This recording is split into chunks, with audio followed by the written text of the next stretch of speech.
Hello everyone, I hope everyone is doing well. So, we are going to be looking at,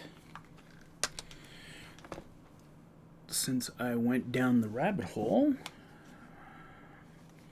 these are an original pair of Senheiser PC350 version 1s, 7 years old. They lasted. And so they lasted. They still have some life left in them, but the mic died 2 years ago. The mic on these was excellent, by the way. Also, the note as well, Sennheiser is no longer going to be in the gaming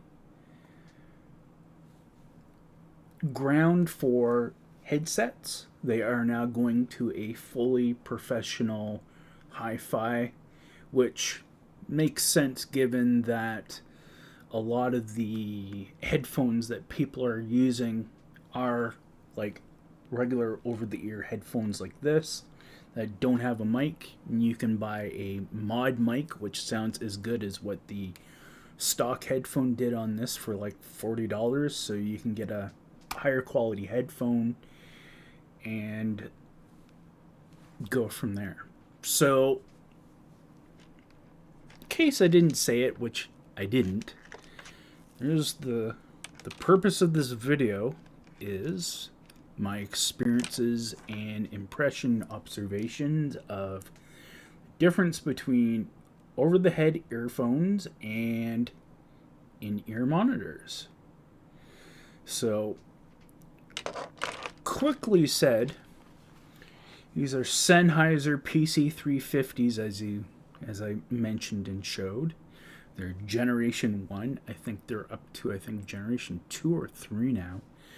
These originally back in the day were a just under $300 headset. Well, gamer's headset. So while we're actually addressing this, let's first bring up these headphones. Pros: sound isolation because of the closed back, so it keeps anything from coming in from the outside, coming into your ear. Con with these: weight. Especially when the headphone piece was on, these were extremely heavy on the head. So you can imagine these are probably close to a pound, maybe 2 pounds. And you can imagine on your head, while these are rather comfortable, that's a lot of, even putting these on now after using these for almost 2 months has been, it's crazy. So the biggest advantage that you probably have in regards to gaming headphones like this, or a hi-fi headphone like this, is bass production. That's the biggest thing you will notice, is the bass production and the reduction of sound. Also, most of these come with a 6 foot cable usually. So let's move on from these to these here. Were a recommendation from Dan at Guns and Guitars YouTube channel. And these are what are normally called as in-ear monitors. And in the case of an in-ear monitor, if I can get the camera to focus, they will usually have, as you can see here, one driver, or in the case of this one, there is one large driver here, and then down along the front here that you can see briefly, since I got the autofocus on, you will see that there is 4 individual little drivers. Now, just in reference, this is the box they come in. You can get these on Amazon for about 56 Canadian, I think about 30, 40 US. And these ones came in a cayenne colored acrylic casing in it. And you get about 6 of these little earbud things, which you will go through and change out to fit your ear canals. That is one of the things that I will say is a concern or an issue if you have any type of ear canal problems, or you think you have a small ear canal, then you might have a hard time with in-ear monitors. With in-ear monitors, it's as simple as this.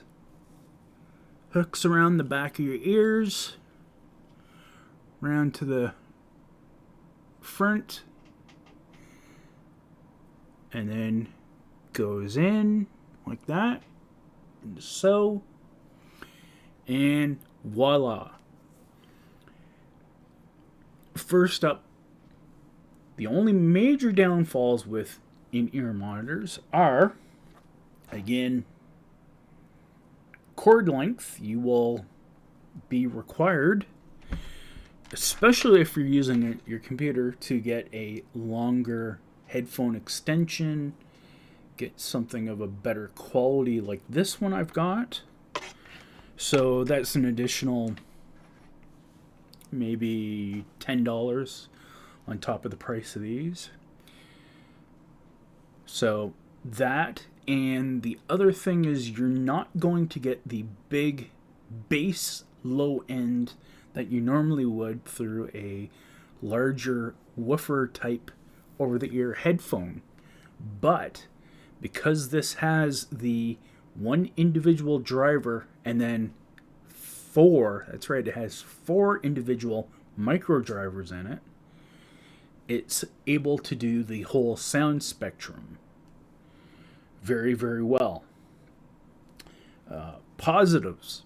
Well, obviously, one of the big things that I noticed with these is, as I said before, the weight on your head. There is a substantial difference between 1 or 2 ounces and, say, close to a pound or more with over-the-ear headphones. These also are, despite the ear canal issue, if you have really small ear canals, once your ear canals get adjusted to it,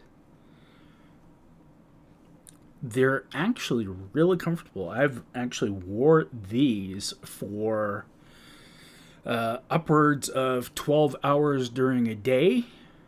So that says a lot compared to, say, over-the-ear headphones, which can get tiresome and also put a lot of pressure if you wear glasses. So it puts a lot of pressure on your ears and the arms of your glasses. Another recommendation by Dan for if you have these is to get these are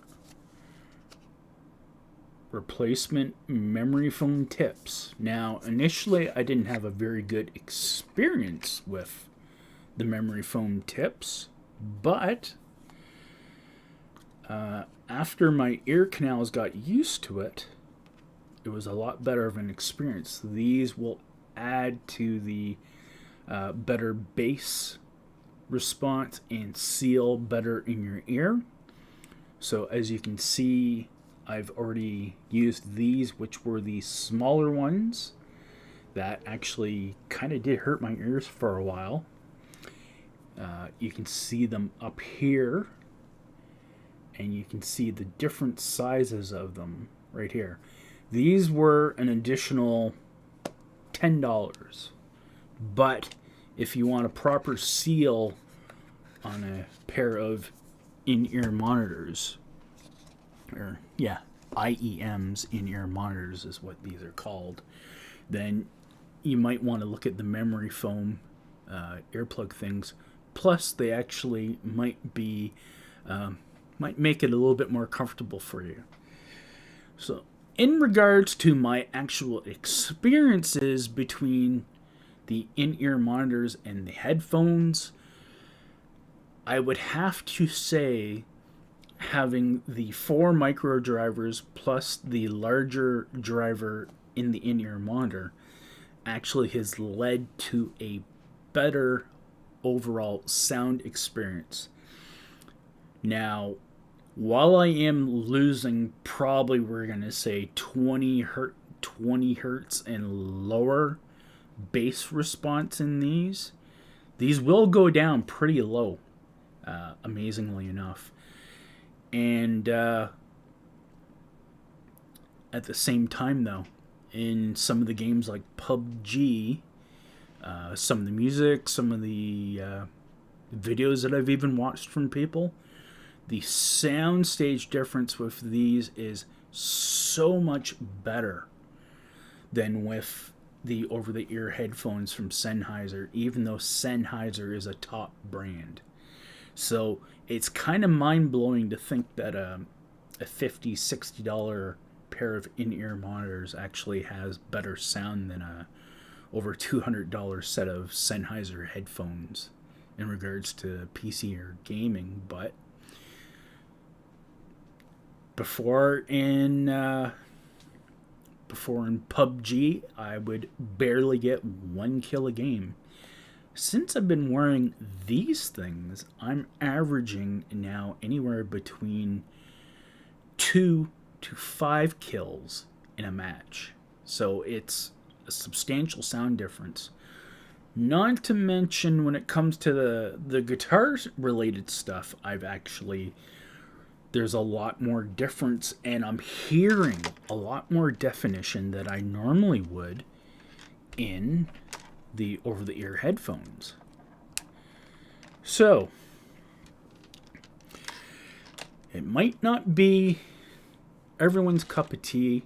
Everyone might not like the idea of in-ear monitors, but to me, if you're a musician and overall music or audiophile person, you really probably should look at investing in a, if not low value version of these, like say a higher end version, which Sennheiser does make a version of in-ear monitors with very similar stats, except for about 100 and I think it's 120 or 140 US, but slightly better quality.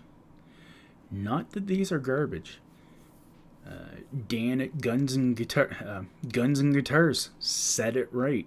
These are amazing value for the money, even if you only use them for headphones to use on your cell phone or a music player or whatever. There's still an awesome value. So with that said, my experiences after 2 months, I definitely am giving in-ear monitors a big thumb up. And who knows, in the future I might get a little bit of a higher end set and see if there's a big difference. We'll go from there when that time comes.